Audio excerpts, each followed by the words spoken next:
Fala aí, amigo ligado no Toque Passa, chegando nessa terça-feira para falar de futebol americano, não só NFL, porque a gente vai dar uma pincelada também na vitória de Georgia sobre Alabama na final do College Football, conquistando um título que não ia para os Bulldogs desde 1980, uma vitória incrível aí sobre o time do Nick Saban. E temos, é claro, que antes de começar a falar da pós-temporada, dos playoffs da NFL, que a gente vai fazer uma análise bem legal aqui nos próximos dias, a gente tem que falar também sobre o que agitou no pós, aquela repercussão, aquele rescaldo da temporada que foram as demissões dos treinadores, mudança em muitas equipes e temos também que entregar os prêmios. Eu vou falar aqui os meus favoritos para cada um dos prêmios, porque a gente lembra que os prêmios da NFL, por mais que sejam entregues lá na véspera do Super Bowl, eles correspondem à temporada regular. Então, tudo que aconteceu até aqui será avaliado daqui por diante, não tem mais consideração. Vamos falar quem foram os melhores, quero contar com a sua colaboração, a sua opinião, né? Além daquela curtida no vídeo, deixa seu comentário aqui embaixo,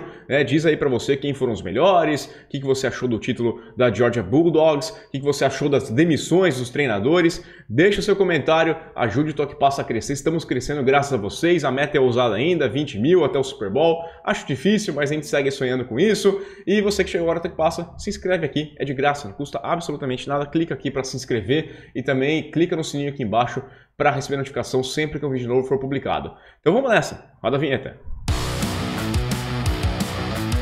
Vou começar aqui fazendo um convite para vocês, porque nessa terça-feira, tá, vai ter live aqui no YouTube, a live da gravação do podcast do Toque Passa NFL comigo, com o Ivo Stank, com o Sherme, o podcast que é publicado pela Pacundê, você pode ouvir aí nos principais agregadores de podcast, e nessa terça-feira, às 6 horas da tarde, no horário de Brasília, a gente vai fazer uma live. Fica ligado nas redes sociais do Toque Passa, nas minhas redes sociais, que a gente vai colocar direitinho lá, mas vai ter live aqui falando dos playoffs, falando do fim da temporada regular e muita coisa. Eu quero contar com a sua participação também ali no chat, deixando suas mensagens. Vamos nessa, vamos começar falando aqui do College Football, a vitória 33-18 de Georgia sobre Alabama. Me pegou de surpresa, tá? Porque Alabama faz pouco mais de um mês, né? Tivemos a final do SEC, quando Alabama atropelou 41-24 sobre a Georgia.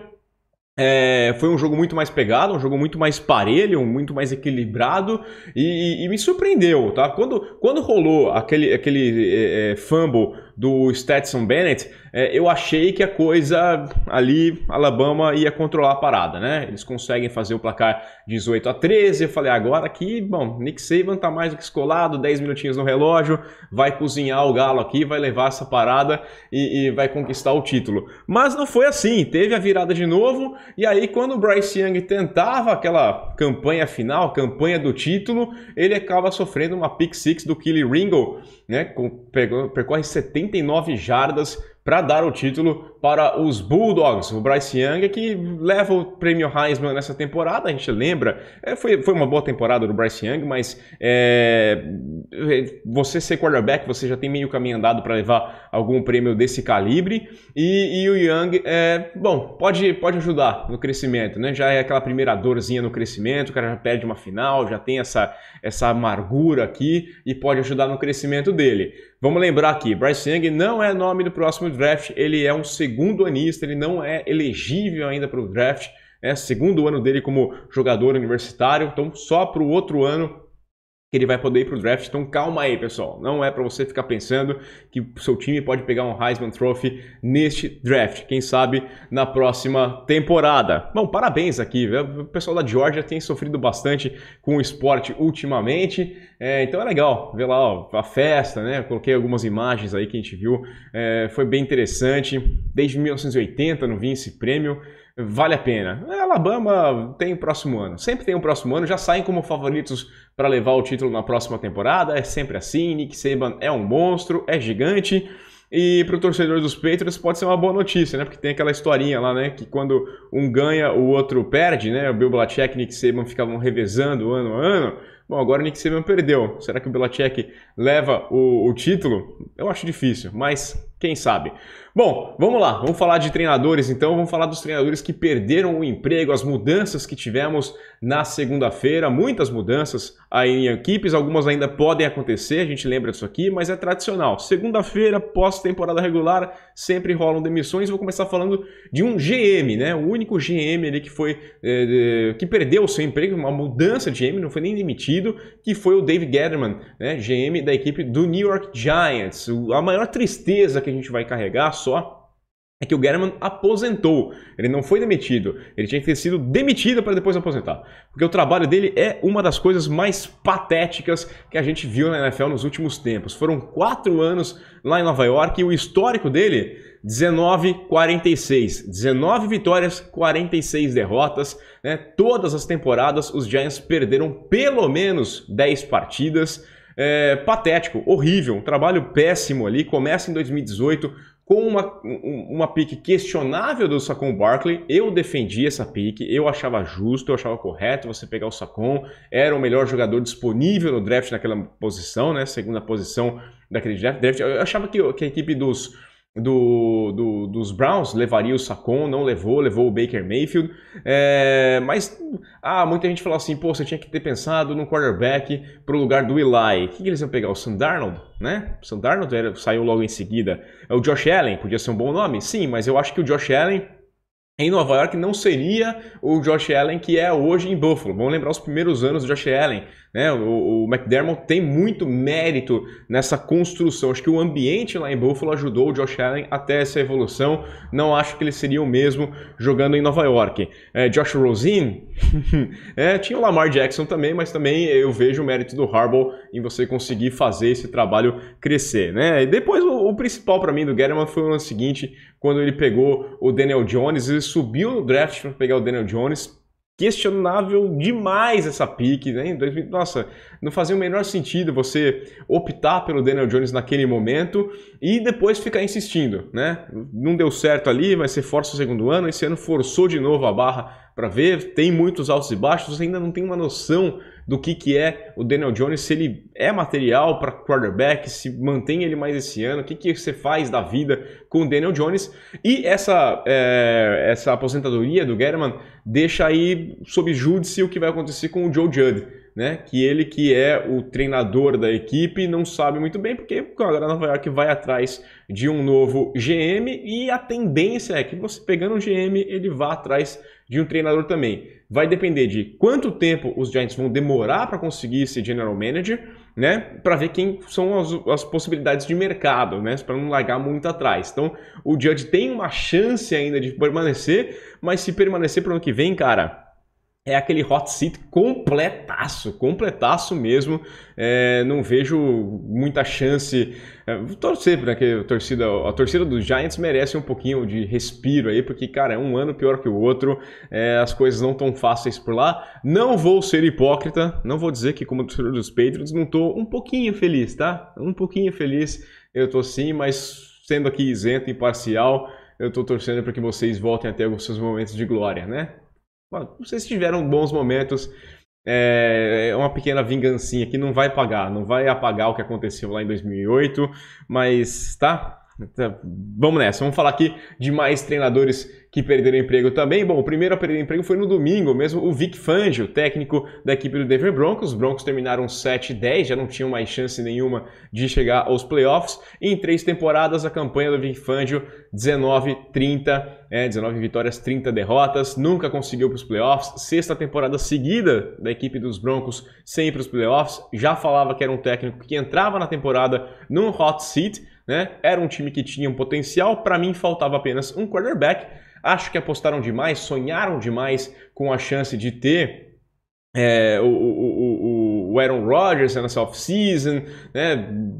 Deixaram um pouquinho de lado ali o draft, poderiam ter pego o Justin Fields, poderiam ter pego o Mac Jones, optaram por seguir dessa forma aqui, sonhando com o Aaron Rodgers arrumando uma confusão lá nos Packers. Não rolou e a temporada foi abaixo mesmo da crítica. Acho que era uma das demissões mais cantadas, mais evidentes que aconteceriam nessa temporada. Quem também perdeu emprego, eu falei aqui a semana passada que também achava que ia rolar, o Mike Zimmer, técnico do Minnesota Vikings, temporada 8-9, dos 17 jogos, 13 jogos foram decididos por uma posse de bola, teve perto de ganhar alguns jogos, perdeu alguns jogos que não deveria ter perdido jamais. Também é outro time que tinha um elenco muito para fazer muito mais do que acabou fazendo, né? Em 8 temporadas ele termina com um recorde bom, 72 vitórias, 56 derrotas e 1 empate, 3 idas aos playoffs, a última vez foi lá em 2019, teve chance ali de chegar até no Super Bowl, poderia ter jogado o Super Bowl em casa lá em 2018, na temporada 2017, eles poderiam ter jogado o Super Bowl em seu estádio, né? Acabaram perdendo na final de conferência, mas foi um time que investiu muita grana mesmo no ataque e as coisas não funcionaram. Se pegar os números da equipe dos Vikings, um dos piores ataques da liga, confusão de bastidores, briga com Cousins. Falava antes de começar a temporada que eu achava que os Vikings poderiam aproveitar o momento conturbado dos Packers, levar a divisão, tinha potencial para isso, tinha uma boa defesa, tinha bons jogadores, poderia ter conseguido mais. E no fim, rapidamente já percebi que não ia funcionar. Na pré-temporada mesmo eu falei que tava uma bagunça e os caras já iam me decepcionar logo de cara. Outro técnico que era ali um cara morto andando, né? Era o Matt Nagy. Acabou sendo demitido, confirmada a demissão do Matt Nagy pela equipe do Chicago Bears. Os Bears com temporada 6-11, em 4 temporadas, Matt Nagy teve 34 vitórias, 31 derrotas, 2 idas aos playoffs, né? Foram 2. A primeira temporada dele foi incrível, né? 12 vitórias, 4 derrotas apenas. O time foi para os playoffs, perdeu logo de cara, né? Com Cody Parkey. Mas depois 2 temporadas 8-8. No ano passado acabou indo para os playoffs, mas muito mentiroso, uma forma muito mentirosa para os playoffs, né? Um 8-8 com um time que não parecia ter chance nenhuma de fazer alguma coisa, perdeu logo de cara ali. Foi até uma das questões que a gente fez da 7ª vaga por cada conferência, tipo, pô, o Chicago Bears merecia ser premiado com essa vaga de pós-temporada. E nesse ano, 6-11, um time totalmente desajustado, aquela confusão toda, Andy Dalton, Justin Fields, quem vai ser meu quarterback, esse cara é meu cara, esse cara que não sei o que, eu não quero o Justin... jogando o Justin Fields meio que parecendo que era de propósito para dar errado, bota o cara em campo, torcendo para ele não dar certo. Então, um trabalho muito questionável mesmo, uma demissão justíssima. Vamos ver como é que vão acontecer as coisas lá na equipe do Chicago Bears, lembrando que tem outros 2 times que também estão atrás de treinadores, já estão conversando aqui, a equipe do Jacksonville Jaguars, que mandou embora o Urban Meyer no meio da temporada, e também a equipe do Las Vegas Raiders, que está com o Rick Bisaccia, que é o interino desde a saída do Gruden. Gruden que saiu por conta daquele escândalo dos e-mails antigos, né? Ele pediu demissão. Os caras estão com o interino. Rick Bisaccia pode ficar como técnico? Pode ser, né? Conseguiu vaga nos playoffs, conseguiu algumas outras coisas, mas eu acho pouco provável e a gente vai entender o que vai acontecer daqui para frente. Então são 6 times que estão buscando treinadores, porque nós temos também a equipe do Miami Dolphins. Essa aqui pegou todo mundo de surpresa, né? Na hora que eu vi essa notícia, pegou todo mundo de surpresa porque, cara, não faz muito sentido, né? Não faz muito sentido. Se você for pensar, vamos pegar aqui a vitória sobre os Patriots lá na semana 18. Vitória sobre os Patriots, festa, comemoração, né? Entrevista coletiva depois. E aí, Flores, o que você achou dessa vitória contra o seu time? O que você vê para o futuro? O que acontece aqui? Cara, ninguém perguntou. E aí, você acha que você vai ser demitido? Eu tinha a impressão que no ano que vem era meio que um tudo ou nada, porque nessa temporada era um cara que tinha que basicamente colocar o time nos playoffs, né? Ele teve uma campanha boa no primeiro ano, que seria o ano do tanking, né? Um time que tinha que ir mal para conseguir uma boa escolha de draft, mas mesmo assim, se você vê alguma qualidade naquele time, ele consegue fazer coisas boas. No ano seguinte... primeiro ano do Tua, você tem que avaliar o que vai acontecer, como é que as coisas vão, né, seguir nesse período. Tem uma boa campanha, termina 10-6, não vai para os playoffs, mas por muito pouco não vai para os playoffs. E aí você fala, bom, agora esse terceiro ano é o terceiro ano que o time vai chegar para brigar com o Buffalo Bills pela hegemonia da divisão ali, né, deixar os Patriots em terceiro, quem sabe. Bom, conseguiram uma temporada vitoriosa, terminaram com 9-8, mas tinham começado muito mal, 1-7. Aí você pode avaliar das duas formas. Pô, começou muito mal, mas terminou muito bem, né? O time terminou 8-1. Foi a primeira equipe a começar uma temporada 1-7 e terminar com mais vitórias do que derrotas. Terminar uma campanha vitoriosa. Chegou muito perto de ser o primeiro time a começar 1-7 e ir para os playoffs. Ele foi eliminado na semana 17 contra a equipe do Tennessee Titans. Eu gostava do trabalho dele, gostava bastante sim. Eu acho que é um técnico que vai conseguir emprego rapidamente, né? Acho que ele já entra na mira de muita gente. E eu fiz até uma enquete aqui na parte de comunidade no YouTube, perguntando o que achava da demissão do Flores, para sentir o que vocês estavam achando. Se era justo, né, que tinha que mudar mesmo. 24% das pessoas votaram nisso e 76% consideraram errada a demissão do Brian Flores, falando que o trabalho era bom. Eu tô nesse grupo aqui, eu acho que foi errada. O Stephen Ross, dono da equipe, falou bastante na coletiva que era uma questão mais de relacionamento, não era questão de trabalho, que ele era um cara difícil. A gente teve de fato muitas mudanças de coordenadores ofensivos, defensivos. Mas, bom, era um cara que trabalhava com o Bill Belichick, né? Você deve entender que é difícil, né? É difícil. O Bill Belichick não é um cara fácil, mas ele conseguiu lidar com o Belichick. Tem aquela qualidade, as coisas estão arrumando. Eu não sei até que ponto. A minha impressão é que foi bater de frente com o treinador, com o dono do time, com o Chris Grier. O Chris Grier, que é o GM da equipe, segue ainda. Ele que, vamos lembrar, fez a opção pelo Tua no lugar do Justin Herbert, né? Bom, muita gente queria o Tua no lugar do Justin Herbert, mas o Herbert é mais quarterback que o Tua Tagovailoa. E, bom, eu não sei. Eu confesso a você que, como torcedor dos Patriots, ficaria contente só em dar essa notícia que o Brian Flores está fora, porque eu acho que foi um erro da equipe dos Dolphins. Acho que eles vão pagar nos próximos anos por essa decisão, principalmente pelo que vem pela frente. Ele é ruim de relacionamento? Tenta trabalhar isso nos bastidores. Tenta trabalhar um pouquinho melhor, mas eu manteria o Brian Flores. Claro que sempre vale a gente discutir. O cara foi demitido aí com 24 vitórias, 25 derrotas, 2 boas temporadas, crescimento, você via esse time crescendo, termina a temporada muito bem, com um elenco que era algumas questões que tinha em cima dele, mas eu acho que o trabalho era bom. Quero saber a sua opinião. E agora vamos aos prêmios.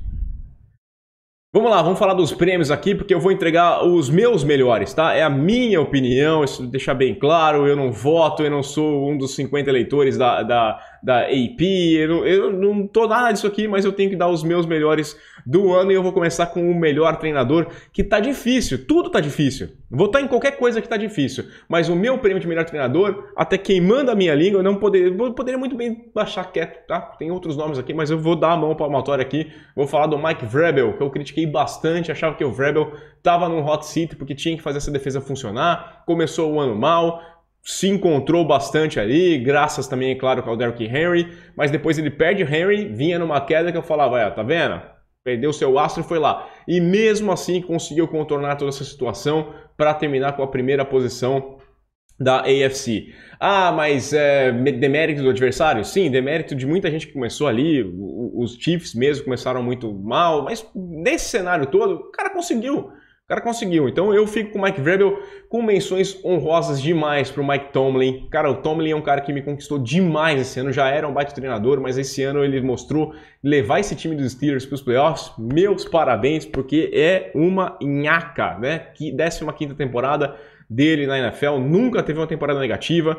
Parabéns para o Sirianni, que foi outro cara que eu critiquei bastante, mas conseguiu colocar esse time dos Eagles nos playoffs, merece muitos parabéns. O LaFleur, claro, né? Mas eu acho que o time dos Packers já era um time mais arrumado, mais ajustadinho e dava certo ali. E o Bill Belichick, por colocar esse time nos playoffs, se encontrar com um quarterback calouro. A gente sabe como isso é difícil de acontecer. O Bill Belichick também é um nome que poderia ser discutido. Eu daria o prêmio para o Mike Vrabel por ter conquistado a primeira posição na AFC.